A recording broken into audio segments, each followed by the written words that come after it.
নমস্কার, আমি Somashree. Unique biology ক্লাসে তোমাদের প্রত্যেককে স্বাগত জানাই। আজকে আবার একটা নতুন ভিডিও নিয়ে তোমাদের কাছে চলে এসেছি।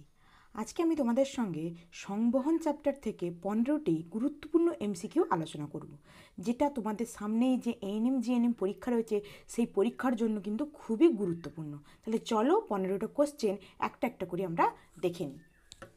তাহলে প্রথম কোশ্চেন কি? মুক্ত সংবহন দেখা যায়। মুক্ত সংবহন কোথায় দেখা যায়?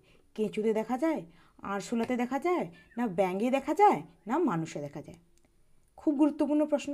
তাহলে এই যে মুক্ত সংবহন দেখা যাবে, এখানে সঠিক উত্তর কী হবে? আরশোলা। তাহলে মুক্ত সংবহন তন্ত্র দেখা যাবে কি, বা মুক্ত সংবহন দেখা যাবে কোথায়? আরশোলাতে। বোঝা গেল? এরপরে সেকেন্ড প্রশ্ন কি? বদ্ধ সংবহন দেখা যায়। বদ্ধ সংবহন কোথায় দেখা যায়? চিংড়িতে, কেঁচোতে, না স্পঞ্জে, না হাইড্রা নামক অমেরুদণ্ডী প্রাণীতে? তাহলে এখানে সঠিক উত্তর কী হবে? বদ্ধ সংবহন দেখা যায়। সবসময় মনে রাখবে, বদ্ধ সংবহন দেখা যায় কেঁচোতে। এখানে অপশানটা কোনটা রাইট হবে? কেঁচো। চিংড়িতেও মুক্ত সংবহনতন্ত্র দেখা যায়, স্পঞ্জেও দেখা যাবে না, হাইড্রাতেও দেখা যাবে না। তাহলে বদ্ধ সংবহনতন্ত্র কোথায় দেখতে পাবো? কেঁচোতে। 3 নম্বর প্রশ্ন কি? বর্ণহীন রক্ত থাকে। বর্ণহীন রক্ত কোথায় থাকে? মশাতে থাকে, না সাপে থাকে, না রুই মাছে থাকে, না ব্যাঙে থাকে? তাহলে বর্ণহীন রক্ত থাকে কোথায়? মশাতে। তাহলে মশাতে কি থাকে? বর্ণহীন রক্ত। এরপরে 4 নম্বর কোশ্চেন কি? কোন প্রাণীর রক্ত শ্বাসরঞ্জকবিহীন? কোন প্রাণীর রক্ত শ্বাসরঞ্জকবিহীন? অপশানগুলো কী কী রয়েছে?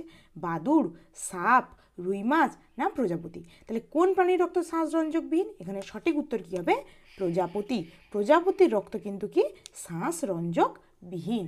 এরপরে আমরা চলে যাই 5 নম্বর কোশ্চেনে। এরপরে আমরা দেখব কি 5 নম্বর কোশ্চেন কী রয়েছে? অস্থি সন্ধিতে উপস্থিত থাকে। এদের মধ্যে কোনটি অস্থি সন্ধিতে উপস্থিত থাকে? অপশানগুলো দেখে নিই। ঘাম, লসিকা, সাইনোভিয়াল তরল, না সিএসএফ? বা সিএসএফ এর পুরো নাম কি?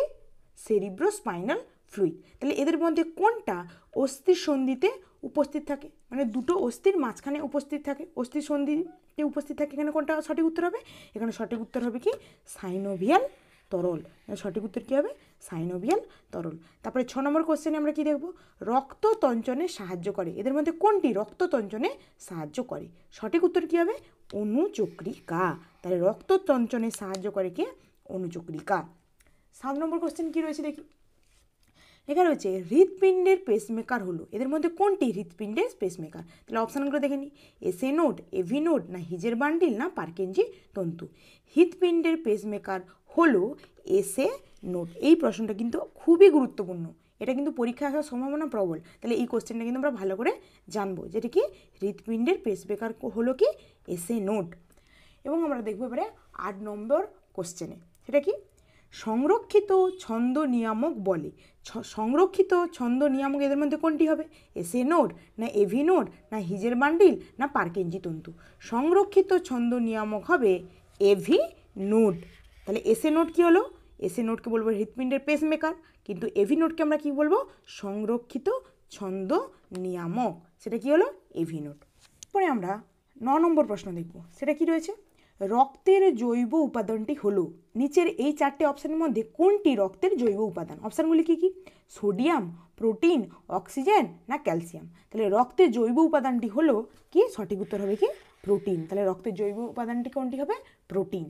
10 নম্বর কোশ্চেন কি? মানুষের রক্তে উপস্থিত মুখ্য খনিজ পদার্থের নাম।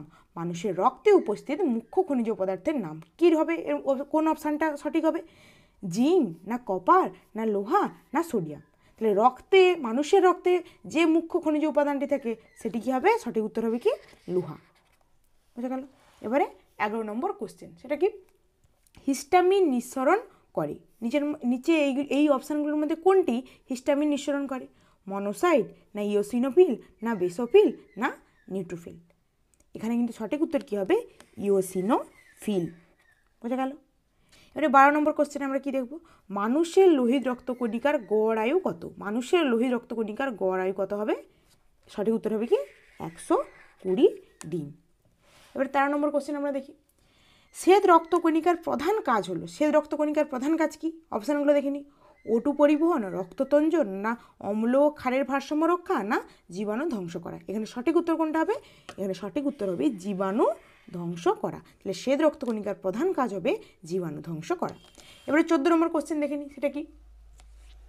হ্যাঁ রয়েছে, প্রদত্ত কোনটি অ্যান্টিবডি সৃষ্টি করে? প্রদত্ত কোনটি অ্যান্টিবডি সৃষ্টি করে? এদের মধ্যে কোনগুলি অ্যান্টিবডি সৃষ্টি করে দেখি, কোনটা সঠিক উত্তর হবে? মনোসাইট না লিম্ফোসাইট না নিউট্রোফিল না ইওসিনোফিল? তাহলে কোনটা হবে? এখানে সঠিক উত্তর হবে লিম্ফোসাইট। লিম্ফোসাইটই কী করে? অ্যান্টিবডি সৃষ্টি করে। এর 15 নম্বর কোশ্চেন দেখি। 15 নম্বর কোশ্চেনে কী রয়েছে?